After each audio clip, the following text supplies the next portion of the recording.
চলো আজকে একটা হেলদি প্ল্যাটার দিয়ে ভিডিওটা শুরু করা যাক। প্লেটে ছিল চা, বিস্কিট, আমন্ডস, রেজিনস, কুলেখাড়া পাতার রস এবং ডেটস। কুলেখাড়া পাতা বা কুলেখাড়া শাক নর্মাল শাকের মতোও খেতে পারো। আমি যেরকম জুস করে খাই, এবার সিদ্ধ করে জলও খাওয়া যায়। এটা আয়রনের জন্য ভীষণ উপকারী। এইগুলো খেয়ে আমি রান্নাঘরে চলে আসি, এসে দেখি বাবা বাজার থেকে নিয়ে এসেছে লোটে মাছ আর চিংড়ি মাছ।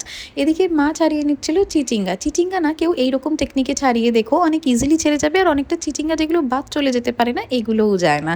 তো আমি ওই টাইমে ভেজে নিচ্ছিলাম উচ্ছেটা বেসিক্যালি আমার শ্বশুরমশাইয়ের জন্য প্রত্যেক দিনই রুটিনে রাখা হয়। উচ্ছে ভাজার পর ভেজে নিয়েছিলাম আমি চিচিঙ্গা।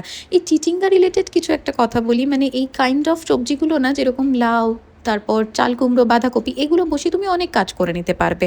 প্রচুর প্রচুর জল বেরোয়। তো এদিকে আমিও তাই করছিলাম, ঘরের অন্যান্য কাজ করে নিচ্ছিলাম। শাশুড়ি মা এদিকে করে নিচ্ছিল রান্না। বরের জন্য চিংড়ির স্পেশাল বড়া হচ্ছিল, আমাদের জন্য চিংড়ি মাছের মাথার বড়া হচ্ছিল, আর লোটে মাছের ঝুড়ো। সব কাজ ছেড়ে দুপুরবেলা এই দিয়েই লাঞ্চটা সেরে নিলাম। বাই।